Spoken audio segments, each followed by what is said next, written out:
You ever wonder how something like 86 billion neurons can fire together to create a single coherent thought?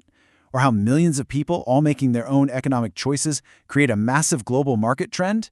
Well, these are questions about what we call complex systems. And here's the problem. The tools we've been using to figure them out are kind of broken. They can give us confusing, sometimes even paradoxical answers. And that means our models of the brain or the economy might be built on some pretty shaky ground. But today, we're going to dive into a brand new framework that promises to fix all that. It's like we've been given a new code, a new language, to finally understand complexity. So here's our game plan. First, we're going to tackle the big mystery of interaction and see exactly why our old tools just aren't cutting it. Then, we'll see the breakthrough, the conceptual leap that takes us from seeing a tiny piece of the puzzle to the whole picture.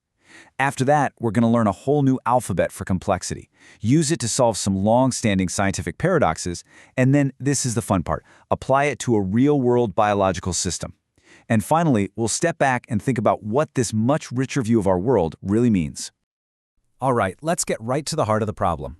When we're looking at a complex system, a brain, an ecosystem, whatever, we're not just looking at a jumble of parts.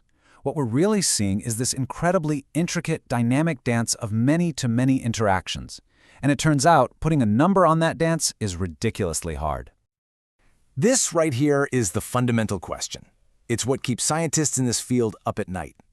What is the secret sauce that lets a bunch of simple components, each following their own simple rules, give rise to these incredibly sophisticated, often totally unpredictable collective behaviors? How does the whole actually become greater than the sum of its parts? Now, to try and get at this, scientists came up with some really clever tools based on something called information theory. Just think of information as a reduction in your uncertainty about something. So one tool, transfer entropy, it basically measures how much knowing about the past of one neuron reduces your uncertainty about the future of another neuron. It's a way to measure information flow.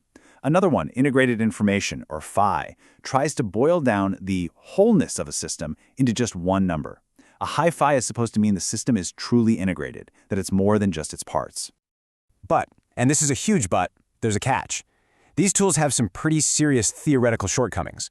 For instance, sometimes a calculation might spit out negative integration, which is a paradox. It makes no physical sense at all.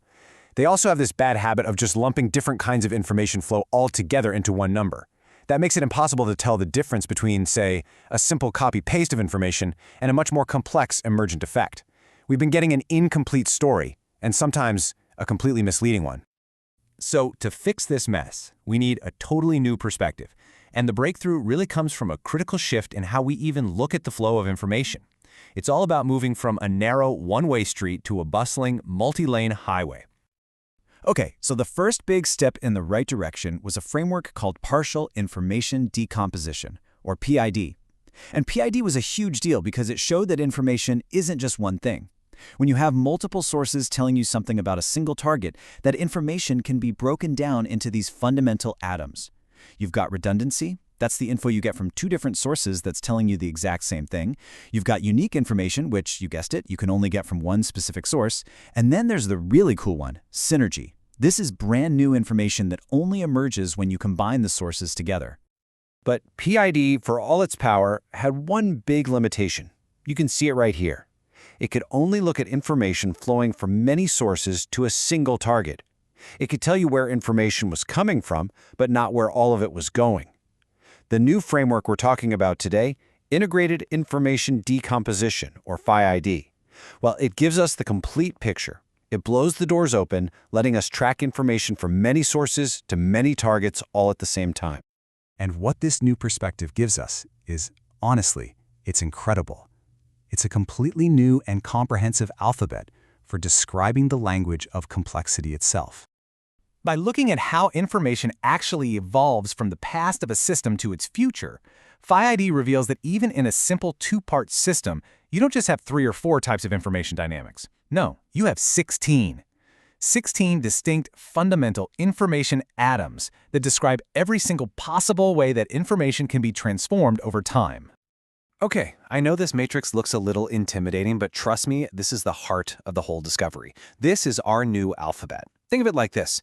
The rows tell you what the information was like in the past. Was it redundant, unique to part 1, unique to part 2, or synergistic?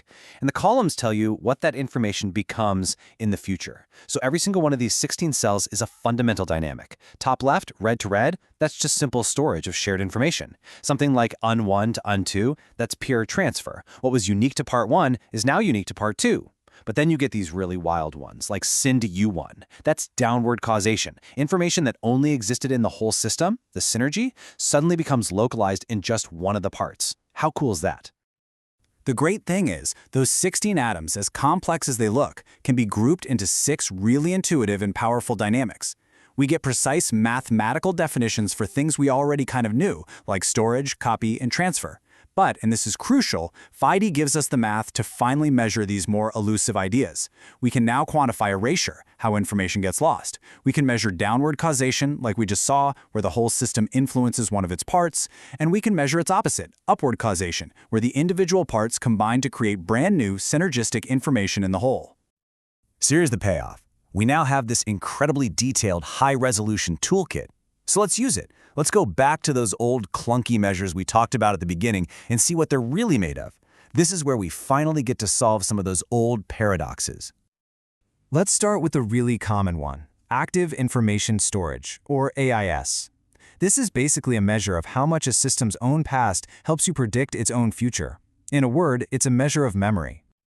But what is memory, really, in a mathematical sense? Well, PhyID lets us pop the hood and see the exact recipe. The total active information storage for some variable, x1, isn't just one thing. It's actually the sum of 4 of our distinct information atoms. It's red to red, plus red to un1, plus un1 to red, plus un1 to un1. So what we used to just call memory was actually this cocktail of 4 very different information processes all mixed together. And you can see it perfectly right here. These are the 4 components of active information storage highlighted on our master grid.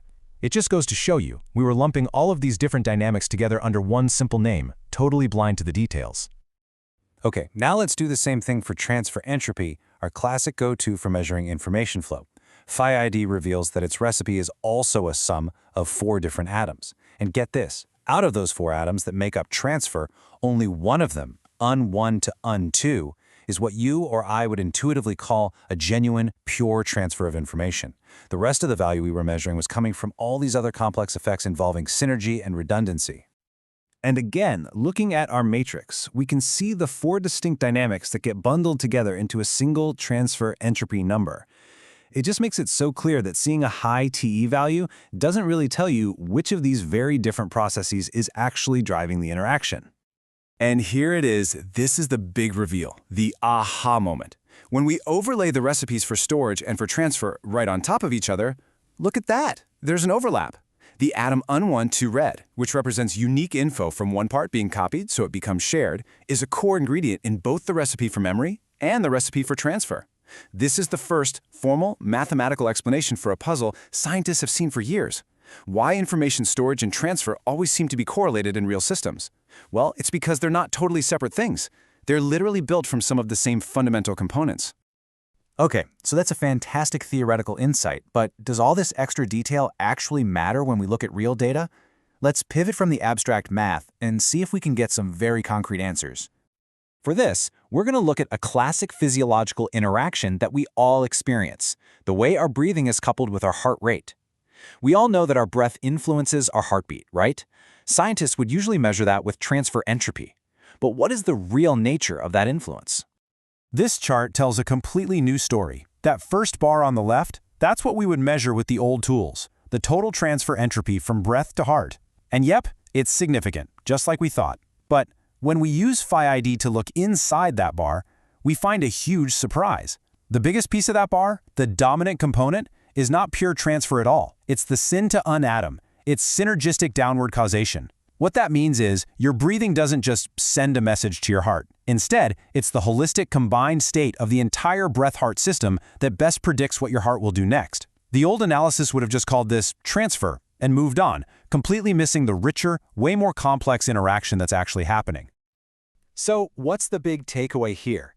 It means we have to stop trying to capture the incredible richness of a complex system with just a single number. It's not enough. FID gives us what we've been missing: a richer, more accurate, multidimensional view of how these systems really work. You know, for decades, the holy grail in complexity science was to find the number for complexity. But what phi-ID shows us is that this was just the wrong goal all along. It's like trying to describe an entire symphony with just a single volume knob. Complexity isn't a single value. It's a rich composition. It's a dynamic interplay of these 16 fundamental flows of information. For the very first time, we have the sheet music. We have the language to describe the full symphony. So the profound question this research leaves us with is this: what new secrets about the brain, about the economy, about life itself are we about to discover now that we can finally hear all the notes?